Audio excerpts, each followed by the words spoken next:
గీత కష్టాలు తప్పిస్తానని చెప్పదు, స్వర్గాలు చూపిస్తానని భ్రమ పెట్టదు. గీత చదివాక కష్టాలుంటాయి, సవాళ్ళుంటాయి, సంక్షోభాలుంటాయి. ఈ కష్టాలని, సవాళ్ళని, సంక్షోభాలని ఎదుర్కోవడానికి మనోధైర్యాన్ని ఇస్తుంది ఈ గీత. ఈ ప్రాచీన గ్రంథంలో సమకాలీన సమస్యలకి పరిష్కారాలున్నాయి, ఇక అన్వయించుకోవడమే ఆలస్యం. మీరు ఈ గ్రంథాన్ని తీసుకోండి, 700 శ్లోకాస్ ఉన్నాయి. 700 శ్లోకాసు జీవితంలో ఏ సమస్యనైనా తీసుకోండి, అది మనకి పరిష్కారాన్ని తెలియజేస్తుంది. కర్మణ్యేవాది కారస్తే మా ఫలేషు కదాచన మా కర్మ ఫల హేతుర్భుః మాతే సంగోస్త్వ కర్మని. బాబు, నీకు కర్మ చేయడానికి మాత్రమే అధికారం ఉంది, ఫలితాన్ని ఆశించే అధికారం నీకు లేదు. దీని యొక్క అంతరార్థం ఏంటంటే, మనకు కర్మలు చేయడం కొరకు మాత్రమే పవర్ ఉంది, ఫలితాన్ని ఆశించే పవర్ లేదు. అంటే ఈర్ష్యతోటి, స్వార్థంతో, రాగంతో, ద్వేషంతో అన్యాయంగా ఈ విధంగా కర్మలను ఆచరించద్దు. అట్లా అని కర్మలు చేయకుండా ఉండడం కూడా నేరమేనట. ఇప్పుడు మనకి మిలిటరీ ఆఫీసర్ ఉన్నాడు, గవర్నమెంట్ తుపాకీ ఇస్తుంది, బార్డర్లో అలా కాపలా కాస్తూ ఉంటాడు. పాకిస్తానోడు, చైనోడు వస్తూ ఉంటాడు మనపైకి యుద్ధానికి, వాడు కర్మ చేయకపోతే నేరస్తుడు, అరెస్ట్ అవుతాడు. అంటే మనం భూమి మీదకి వచ్చాము, దేశంలో మనం కర్మలను ఆచరించాలి. అట్లా అని మన సైనికులు ఈర్ష్యతోటి, ద్వేషంతో, పగతోటి, ప్రతీకారంతో మనలోనే కాలుస్తూ అంటారు, అది కూడా నేరమే.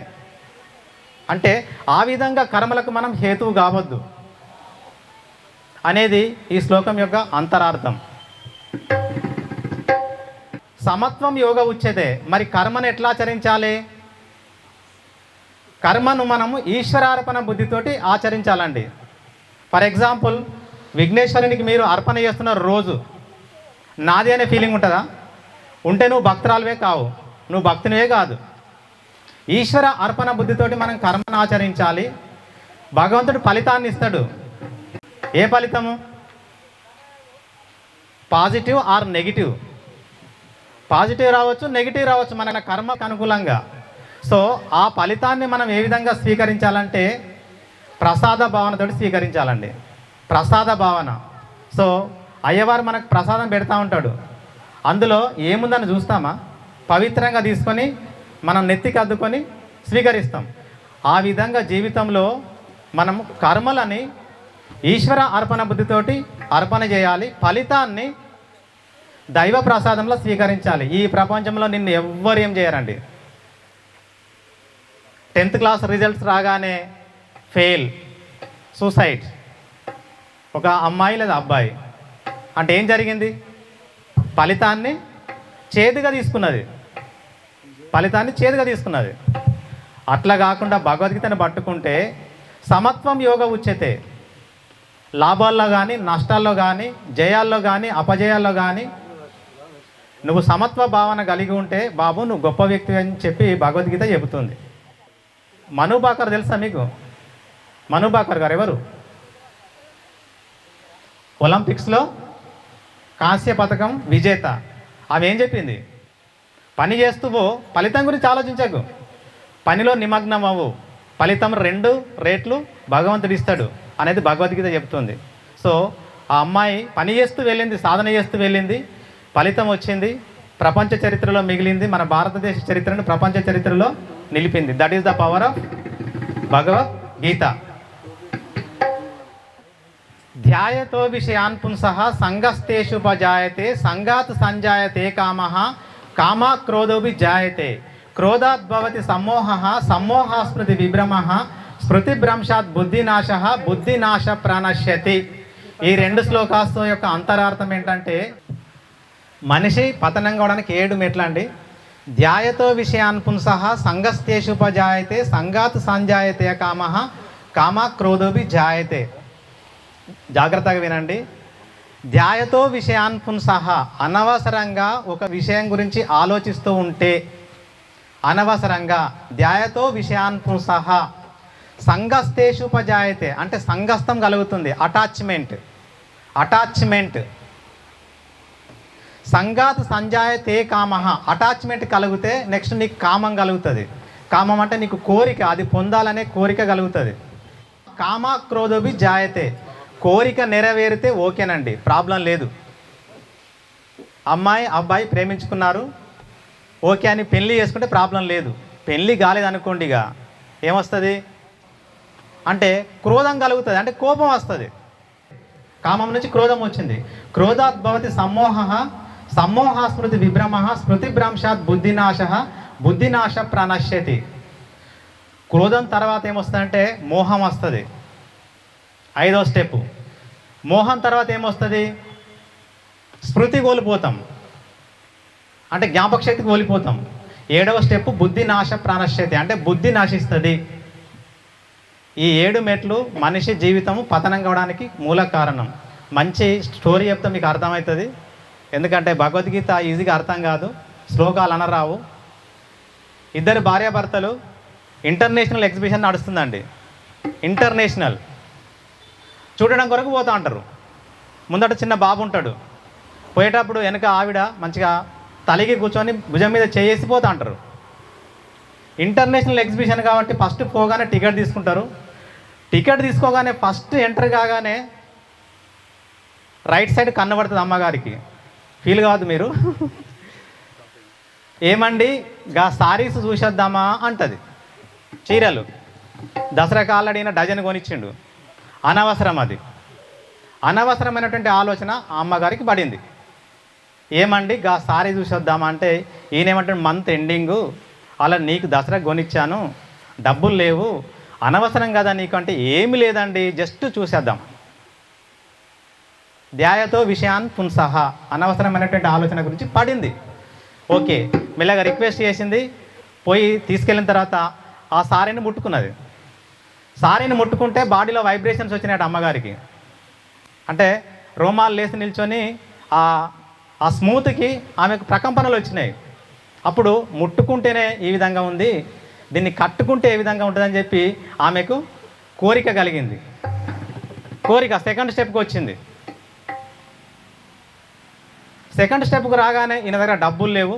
సరే ఎంత అని అడిగాడు, 20,000 అని చెప్పారు, డిస్కౌంట్లో 10,000 అని చెప్పాడు. 10,000 లేవు, డబ్బులు లేవు, నీకు ఆల్రెడీ దసరాకే కొన్నాను, కావాలంటే నెక్స్ట్ మంత్ కొంటా అని చెప్పి రిక్వెస్ట్ చేస్తే ఆమెకు కోరిక కలిగింది, పొందలేదు.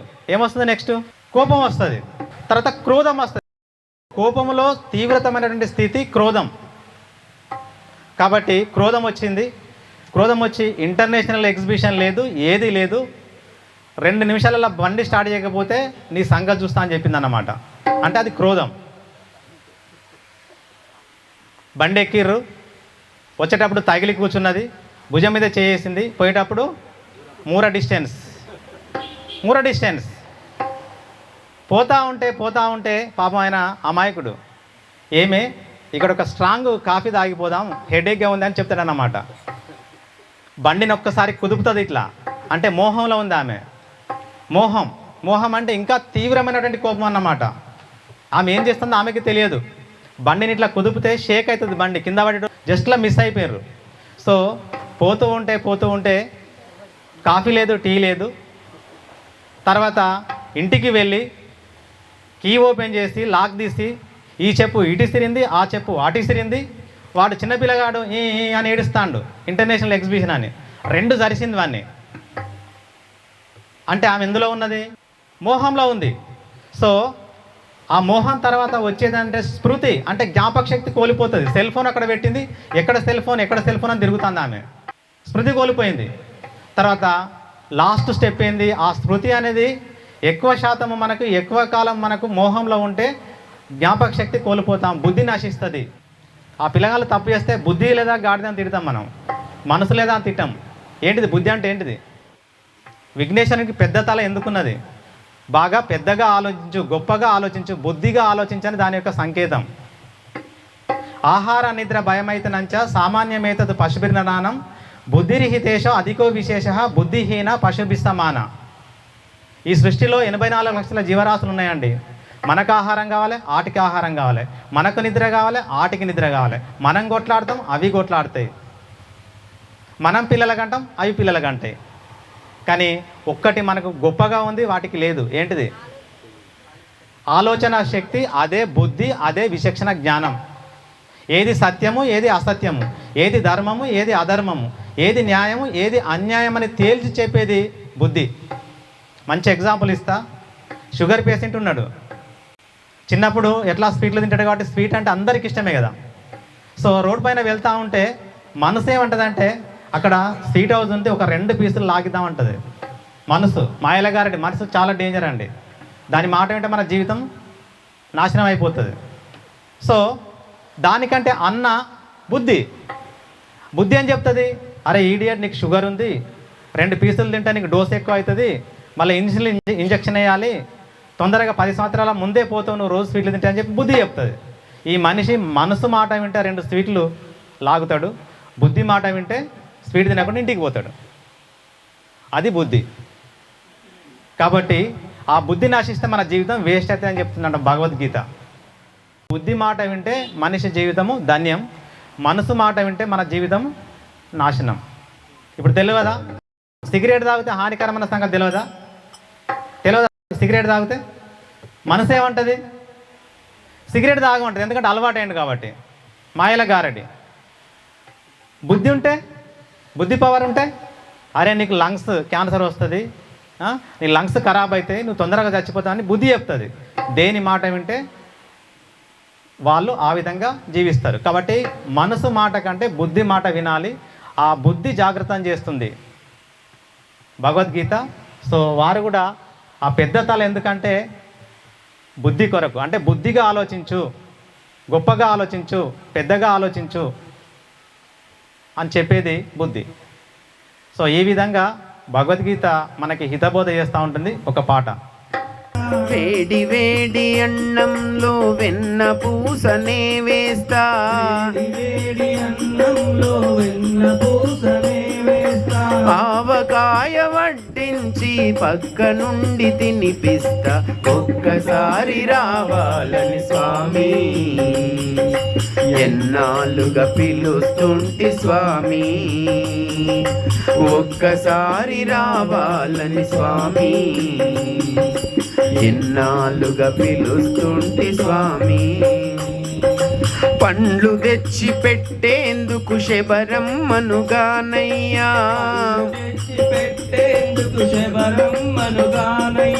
పలహారాలిచ్చేందుకు మహారాజును గాదయ్యా,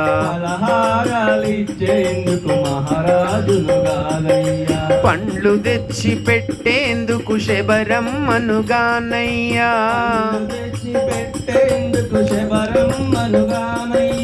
పలహారాలిచ్చేందుకు మహారాజును గాదయ్యా, పేదింట్లో వంట తింటే పేరేమీ తరగదులే, పేదింట్లో వంట తింటే పేరేమీ తరగదులే, గొంగట్లో కూర్చుంటే నీ గొప్పేమీ తగ్గదులే, ఒక్కసారి రావాలని స్వామి ఎన్నాళ్ళుగా పిలుస్తుంటి స్వామి, ఒక్కసారి రావాలని స్వామి ఎన్నాళ్ళుగా పిలుస్తుంటి స్వామి. పూల పరుపు వేసేందుకు దొరల బిడ్డగానయ్యా, గాలి నీకు విసిరేందుకు చెలికత్తెలు లేరయ్యా, పూల పరుపు వేసేందుకు దొరల బిడ్డగానయ్యా, గాలి నీకు విసిరేందుకు చెలికత్తెలు లేరయ్యా, అరుగు మీద కూసుంటా తొడ మీద ఒరుగు స్వామి, అరుగు మీద కూసుంటా తొడ మీద ఒరుగు స్వామి, తల మీద నిమురుతుంటా నీ తల మీద నిమురుతుంట నిదురపోనా స్వామి, ఒక్కసారి రావాలని స్వామి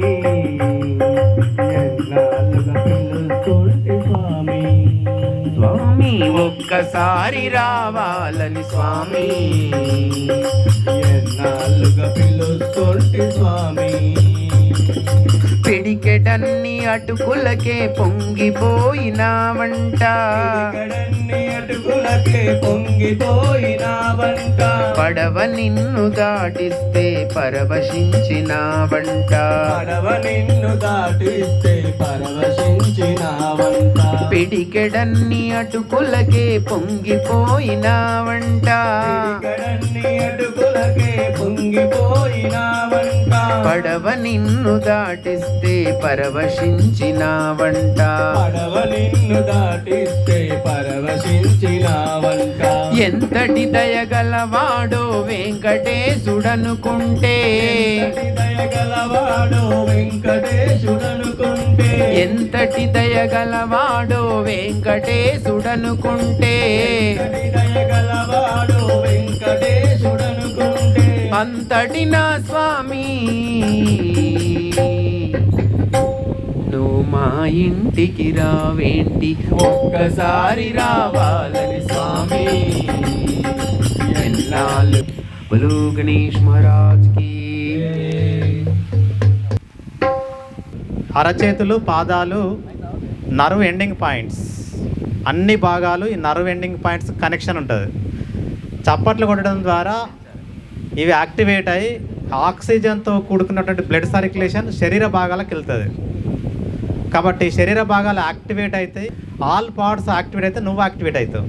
కాబట్టి భజన చేసేటప్పుడు ఊగుతూ చప్పట్లు కొడితే అది బ్యూటిఫుల్ ఎక్సర్సైజ్ అన్నమాట. గట్టి కొట్టండి ఒకసారి.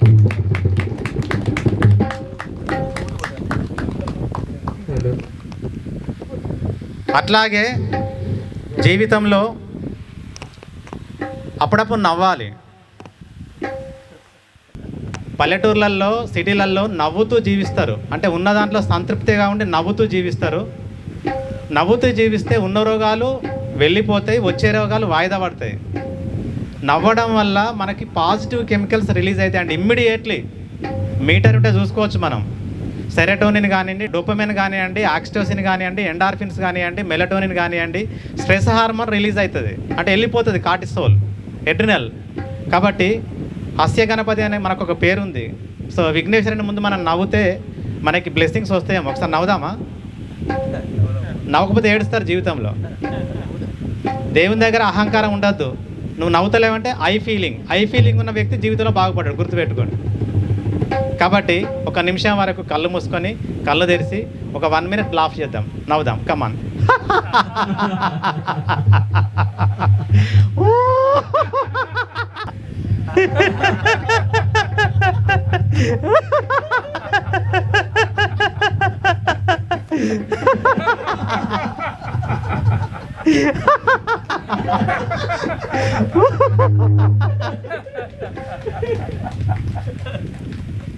Close your eyes. Laughing vibrations గమనించండి. లాఫింగ్ వైబ్రేషన్స్ గమనించండి.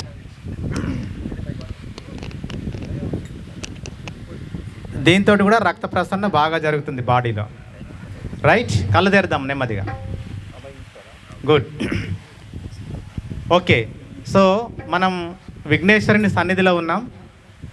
భగవద్గీత పూర్తిగా చెప్పుకోలేం, కానీ నేను 3 నిమిషాలలో పూర్తిగా చెప్తాను. మీరు భగవద్గీత చెప్పినట్టే, విన్నట్టే, అన్నట్టే.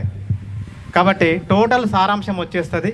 ఈ సన్నిధిలో భగవద్గీత మొత్తము సారాంశము వినడం అనేది అది మీ అదృష్టము, నాకు ఇచ్చినటువంటిది నా అదృష్టం. రవి సార్ అండ్ టీం మీరంతా నాకు ఇచ్చినటువంటి అదృష్టంగా నేను భావిస్తున్నా. మా దగ్గర ఉండింది కానీ ఇంత గ్రాండ్గా లేదు.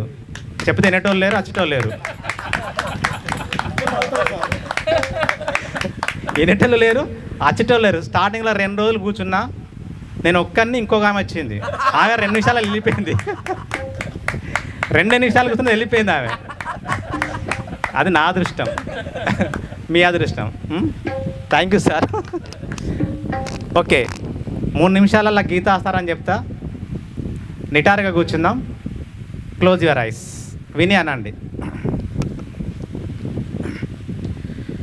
గీతాసారము శాంతికి మార్గము, అయ్యిందేదో మన మంచికి అయింది, అయిందేదో మన మంచికే అయింది, అవుతున్నదేదో అది మన మంచికి అవుతుంది, అవుతున్నదేదో అది మంచికే అవుతుంది, అవ్వబోయేదేదో కూడా అది మన మంచికి అవుతుంది. అవ్వబోయేదేదో కూడా అది మన మంచికే అవుతుంది.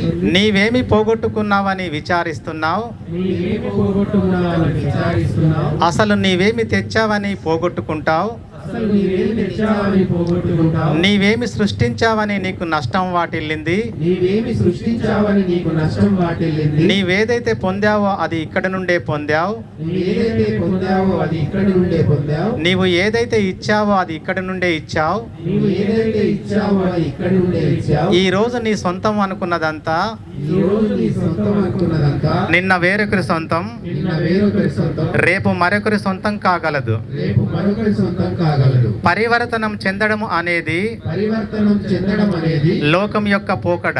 లోకం యొక్క పోకడ. కావున జరిగేదేదో జరగక మానదు, కావున జరిగేదేదో జరగక మానదు. అనవసరంగా ఆందోళన చెందకు. అనవసరంగా ఆందోళన చెందకు. ఆందోళన అనారోగ్యానికి మూలం. ఆందోళన అనారోగ్యానికి మూలం. ప్రయత్న లోపం లేకుండా ప్రయత్నించు. ప్రయత్న లోపం లేకుండా ప్రయత్నించు. ఫలితం ఏదైనా దైవ ప్రసాదంలా స్వీకరించు. ఫలితం ఏదైనా దైవ ప్రసాదంలా స్వీకరించు. కాలం విలువైనది, కాలం విలువైనది. రేపు అనుదానికి రూపు లేదు. రేపు అనడానికి రూపు లేదు. మంచి పనులు వాయిదా వేయకు. మంచి పనులు వాయిదా వేయకు. అసూయను రూపుమాపు. అసూయను రూపుమాపు. అహంకారాన్ని అనగద్రొక్కు. అహంకారాన్ని అనగదొక్కు. హింసను విడనాడు. హింసను విడనాడు. అహింసను పాటించు. అహింసను పాటించు. కోపాన్ని దరిచేర్చకు. కోపాన్ని దరిచేర్చకు. ఆవేశంతో ఆలోచించకు. ఆవేశంతో ఆలోచించకు. ఉపకారము చేయలేకపోయినా ఉపకారం చేయలేకపోయినా అపకారము తలపెట్టకు. అపకారము తలపెట్టకు. మతిని శుద్ధం చేసేది మతం, మనిషి శుద్ధం చేసేది మతం. మానవత్వం లేని మతం మతం కాదు. మానవత్వం లేని మతం మతం కాదు. దేవుని పూజించు. దేవుని పూజించు. ప్రాణకోటికి సహకరించు. ప్రాణకోటికి సహకరించు. తద్వారా తద్వారా భగవదాశీర్వాదంతో భగవద్ ఆశీర్వాదంతో శాంతి శాంతి నీ వెంట నీ వెంట ఇంట ఇంట చెంత చెంత ఉండగలదు. ఉండగలదు. ఓం శాంతి శాంతి శాంతి. ఓం శాంతి శాంతి శాంతి. శ్రీకృష్ణార్పణమస్తు. శ్రీకృష్ణార్పణమస్తు. జై బోలో విఘ్నేశ్వర మహారాజ్కి. జై. నెమ్మదిగా కళ్ళ తెద్దాం. టోటల్గా గీతాసారం చెప్పుకున్నాం. ఒక ఐడియా ఒక జీవితాన్నే మార్చేసిందని ఎక్కడ విన్నాం? టీవీలో విన్నామా? ఈ భగవద్గీత సారాంశంలో ఒక్క వాక్యము కొన్ని లక్షల మందిని మార్చేస్తుంది. ప్రయత్న లోపం లేకుండా ప్రయత్నించు. ఈ స్టేట్మెంట్ తీసుకున్నది ఎవరు? మను భాకర్. ఒలింపిక్స్లో కాంస్య పథకం సాధించింది మను భాకర్. పని చేసుకుంటే వెళ్ళు, ఫలితం గురించి ఆలోచించకు. ప్రయత్న లోపం లేకుండా ప్రయత్నించు. ఫలితం ఏదైనా దైవ ప్రసాదంలో స్వీకరించిందాము చెప్పాను కదా. కాబట్టి ఈ గీతాసారము ఒక్క వాక్యము మనం ఫాలో అయినా మన జీవితం ధన్యమవుతుంది. అనవసరంగా ఆందోళన చెందకు. ఆందోళన అనారోగ్యానికి మూలం. స్టేట్మెంట్.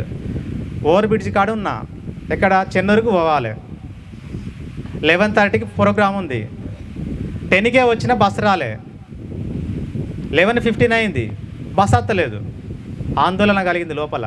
ఆందోళన చెందడం వల్ల డ్రైవర్కి మెసేజ్ పోతుందా? వేగం పెరుగుతుందా? వచ్చే బస్సు వేగం పెరుగుతుందా? పెరగదు కదా.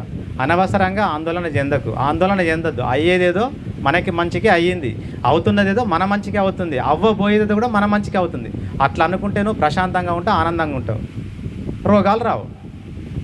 కాబట్టి భగవద్గీత మనకు అది చెప్తుంది అన్నమాట.